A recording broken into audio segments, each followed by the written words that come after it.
people like me. You need people like me so you can point your fingers and say, that's the bad guy. That's the bad guy. That's the bad guy. That's the bad guy. That's the bad guy.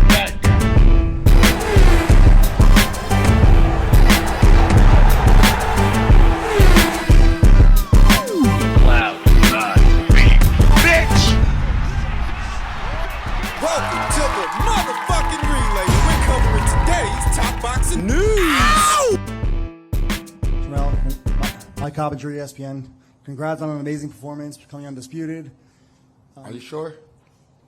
Yeah, You gonna change that list? We love him. Don't worry about that. I don't love him. I don't love him. You love him. Hey, I was on you from the beginning. You remember? I know you remember that. So That's my man. Go and ask your question. First, you had the fight with You Tony. gotta get your shit together. You always hating on people and shit. You see, you gotta come back to me now. You gotta respect me now. You got no choice but to respect me now. Yeah, I did what I had to do. Yeah. Now what? Oh, trying to look bad. He did see that. Come on. Yeah. All right, wait, go ahead and answer your question. That is a very animated Jermell Charlo post-fight after having become his division's undisputed champion, snapping at Mike Coppinger, boxing scribe, one of the guys who Jermell Charlo feels slighted by. Yep. I told you guys. Yep. Because the pundits in pugilism, as they were the boxing scribes, they don't keep the same energy from fighter to fighter. They're paid to analyze the sport and give an even assessment, but they do anything but. They play favorites the same way the fight fans do, and the difference is they're getting paid to cover the sport. In an ideal world, the boxing scribes ain't supposed to play favorites. Though things are seldom ever ideal in the sport of boxing, and if you're seeing that Jermell Charlo is snapping at Mike Coppinger, it's because Mike Coppinger is one of many boxing scribes who didn't give Jermell Charlo his just due for not just becoming a unified champion ahead of this weekend's fight, but the Ring Magazine and lineal champion of his division. You say you want to see the best versus the best. You say that you want to see these fighters testing themselves and you want to see champions versus champions. Well, that's what Jermell Charlo has been doing for the last 2 years, but he hasn't gotten the necessary credit he deserves for it, at least not from the boxing scribes. Here on Ring IQ, we rank Jermell Charlo on the pound-for-pound list As of 2020. but neither ESPN or Ring Magazine rank Jermell Charlo as such. These popular periodicals, go-to periodicals for the sport of boxing that are intended to give you some kind of an even assessment, they don't reflect his efforts in his weight class the way they reflected Gennady Golovkin's, the way they're still reflecting Juan Francisco Estrada's. Juan Francisco Estrada, who hasn't fought in over a year, Vasil Lomachenko, who is not a champion. I'm not telling you that Loma was never a pound-for-pound fighter. I'm not telling you he's a bad fighter or that he's a hype job. I'm telling you that here today, he's not a champion. He's not in possession of any alphabet titles. And in spite of his efforts, he never actually realized that goal of becoming an undisputed champion. Jermell Charlo did. And while he was en route to becoming his division's undisputed champion, he didn't get any consideration from Ring Magazine. Wasn't ranked on ESPN's latest updated pound-for-pound ranked standings, even though, ahead of this weekend's fight, he was in fact a unified Ring Magazine and lineal champion. Seems like a lot of other fighters got more consideration than Jermell did. What are you going to tell me, that belts don't matter? If belts don't matter, if alphabet titles, trinket titles as some people like to call them, if they don't matter, then why did you rank Vasil Lomachenko on your pound-for-pound list? Wasn't it for becoming a multi-weight champion and a unified champion? Why did Gennady get a rank? Wasn't it for defending his alphabet titles? Why is Alexander Usyk there? The way I see it, these boxing scribes don't keep the same energy from fighter to fighter. They didn't keep the same energy for Jermell Charlo, and he took notice that his efforts in the junior middleweight division were not being reflected by the boxing scribes themselves and those popular periodicals, in spite of him actually being just one fight away from becoming his division's undisputed champion. No, I can't say I blame him for being upset. You ask around, you're going to get the same answer from everybody. Anybody and everybody, including the boxing scribes. They want to see the best fighters versus the best fighters at a given weight. They want to see champions versus champions. Well, what the hell does it mean when that's what Jermell has been doing and you haven't given them the credit for it? If you want to encourage this practice throughout the entire sport of boxing, the least you you could do is give the fighter credit. You know, they didn't have Jermel in their pound-for-pound rank standings, though this past weekend's fight might change their mind. It might. I wouldn't be at all surprised to hear on Monday morning that Ring Magazine and ESPN have updated their rank standings, and now Jermel Charlo is being included on their lists. Now, here on Ring IQ, Jermel's already there. and he's been there since 2020 when he took on Jason Rosario and lifted 2 of Jason's alphabet titles from him, becoming this division's Ring Magazine and lineal champion, unified in the process. He's been there since 2020, and he will have gained some ground once the list is updated later on this week. But if you're wondering what he's flipping out about, that's why he's flipping out. Well, Mike Coppinger, ESPN. Congrats on an amazing performance, becoming undisputed. Are you sure? Yeah, You gonna sure. change that list? We love him. Don't worry about the I love him. I love him. You love him. I was on you from the beginning. You remember, I know you remember that. So That's my man. Go and ask your question. First, you had the fight with Tony. You gotta get your shit together. You always hating on people and shit. You see, you gotta come back to me now. You gotta respect me now. You got no choice but to respect me now.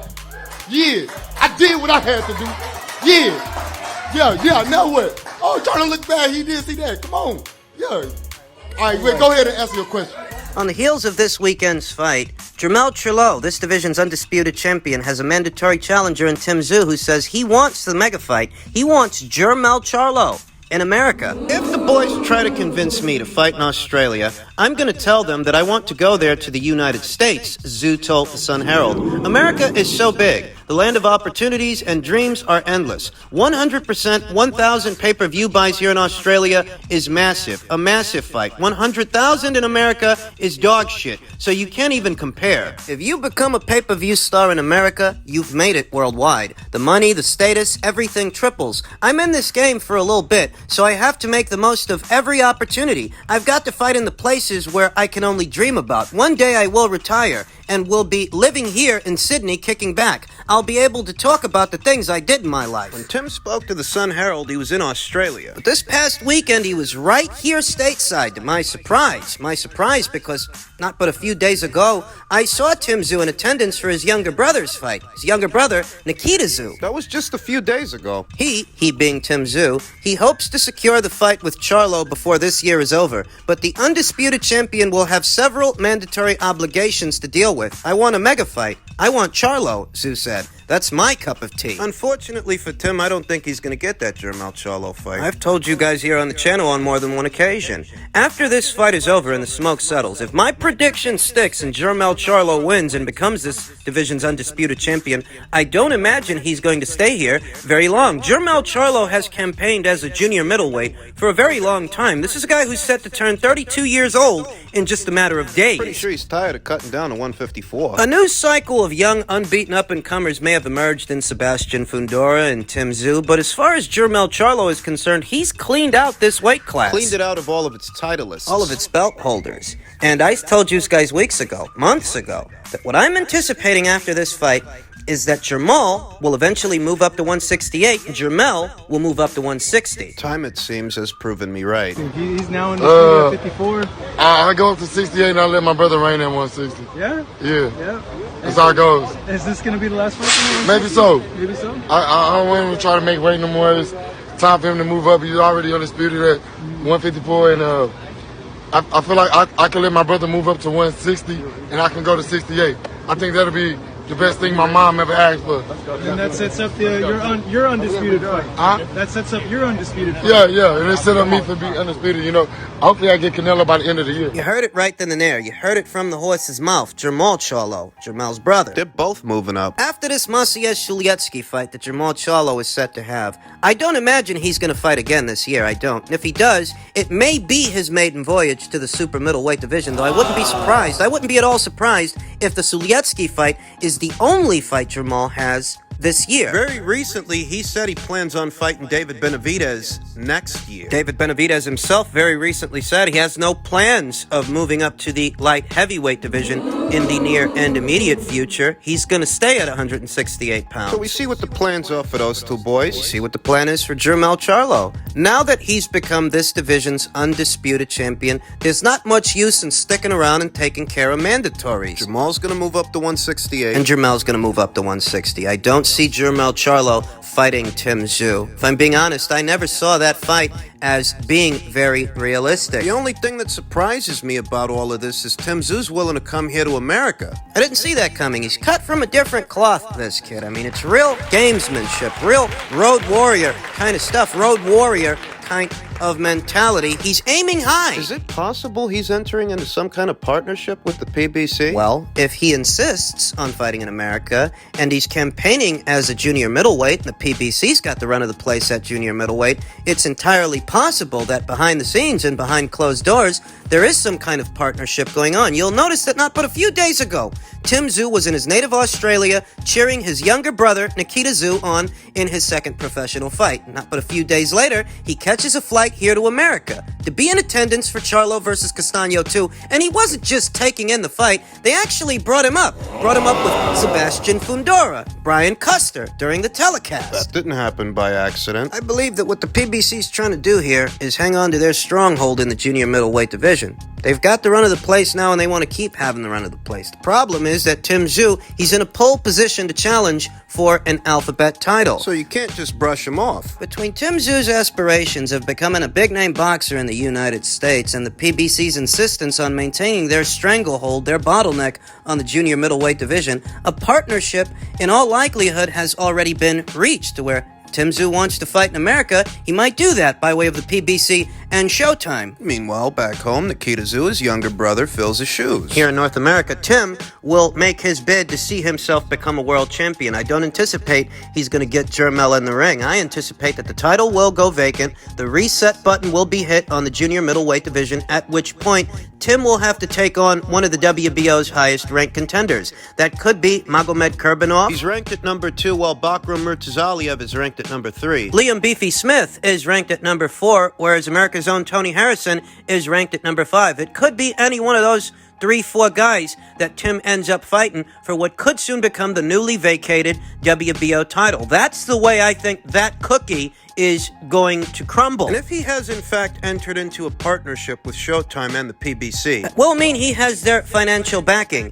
enough backing to bring Magomed Kurbanov or Bakram Murtazaliev here stateside, where it will be Tszyu that has the advantage, as in many ways, he'll be the home fighter, so to speak, at home at Showtime, because I do think he's entered into a partnership with them. I don't think he was in attendance for last night's fight by accident. There were no coincidences. Now it's finally time for the updates to the Ring IQ pound-for-pound list. I told you guys weeks ago there was going to be a lot of movement on the list based on the current boxing schedule, and now that some of those fights have come to pass and those outcomes have been decided, you know what the rules are. The rules apply to everyone across the board. The rules apply to the number 1 pound-for-pound fighter on the list just as easily as they apply to the number 10 pound-for-pound fighter on the list. And no fighter coming right off a loss is allowed to maintain a rank. Canelo Alvarez lost his last fight, folks. And he's not allowed to maintain a rank until such a time as he gets himself back in the winner's bracket, which could very well be his very next fight. If it's any consolation, Canelo Alvarez could be back on the list as soon as September. Winning is what got him here. Winning is what'll get him back. For the time being, Oleksandr Usyk is Ring IQ's number 1 pound-for-pound fighter in the sport. That's the way the cookie crumbles. That's the way it all breaks down. Canelo Alvarez was ranked at number 1. Oleksandr Usyk was ranked at number 2. But now that Canelo has been ejected from the list, by process of elimination, Usyk moves into his spot, and Terence Crawford, he moves into Usyk's spot. Everybody ranked on the list moves up 1 spot now that the number 1 pound-for-pound fighter has been ejected. But that's not all. There are several other outcomes that need to be reflected. Obviously, the number 1 pound-for-pound fighter being ejected from the list, it moves everybody up 1 spot. There's that to consider, but there is also yesterday's junior middleweight contest between Brian Castaño and Jermell Charlo. The prediction stuck, and Jermell Charlo did go on to become this division's undisputed champion. So he moves up from the number 8 spot to the number 6 spot, past Josh Taylor. Jermell Charlo, who ahead of the Brian Castaño fight, was previously ranked in the number 8 spot.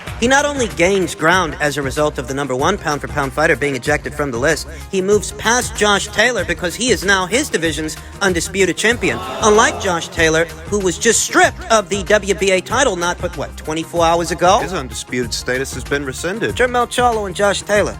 They got a lot in common. They've both only ever been champions at one weight. They both are Ring Magazine and lineal champions at their prescribed weights, but Josh Taylor's undisputed status has been rescinded. They've both fought the same number of active reigning world champions and taken belts from them. There really isn't much that separates them. The only real difference is that Jermell Charlo is a current reigning undisputed champion and Josh Taylor isn't. Errol Spence Jr. gains ground. He moves from number 9 to number 8 as a result of Canelo Alvarez being ejected from the list, and the ground that Jermell Charlo gained on Josh Taylor. Newly crowned Ring Magazine, lineal, and unified champion Shakur Stevenson. He emerges at number 9 for having unseated 2 active reigning world champions in Jamel Herring and Oscar Valdez, and for being a 2-division champion. The previously ranked Gennady Golovkin, previously ranked at number 10, he's bumped off by Dmitry Bivol. Dmitry Bivol, who, based on the governing criteria, the rules that govern this list... In defeating a pound-for-pound fighter, you become one yourself. We all know how Dmitry Bivol bumped off Gennady Golovkin, and we all know how this works.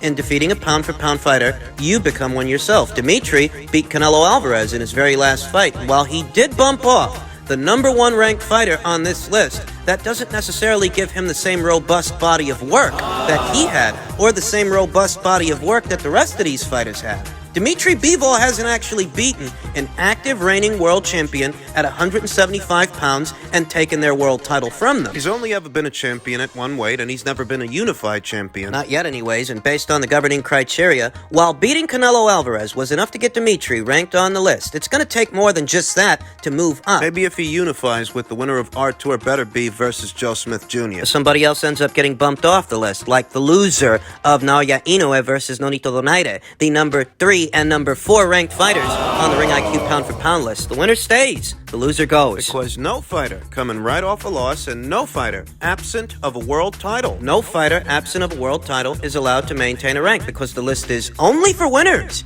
and only for champions. And this summer, those 2 guys are supposed to fight. Once the loser of the fight is ejected, everybody ranked behind these 2 boys is going to move up 1 spot yet again, and that applies to Dmitry Bivol. So he can hope to gain some ground that way, unless someone's got a stronger argument than he does. I don't imagine that everybody's happy with the absence of Canelo Alvarez. It is one of the less popular rules in association with this list, that no fighter coming right off a loss is allowed to maintain a rank, but the school of thought, the rhyme and reason for this rule is winning is what got you here. Winning is what'll get you back, and as soon as you get yourself back in the winner's bracket, given everything you've already accomplished, you're a shoo-in to occupy a spot on the list. But you've got to do it first, because we don't know the frame of mind a fighter is in so soon after a loss. Can they compete at the level they've been competing? The level that got them here. You know that some guys lose a fight and they bounce back. Yes, some guys do. Some guys, they lose a fight and they're never the same after that. So we don't know what frame of mind Canelo Alvarez is in at this time, but until he can get himself back in the winner's bracket, he's not eligible to occupy a spot on this list. Maybe he can occupy a spot on yours, but the governing criteria for this list is clear. And it's not about to change to accommodate anybody's personal preferences. Yours or mine. These are the updates to the Ring IQ pound-for-pound list.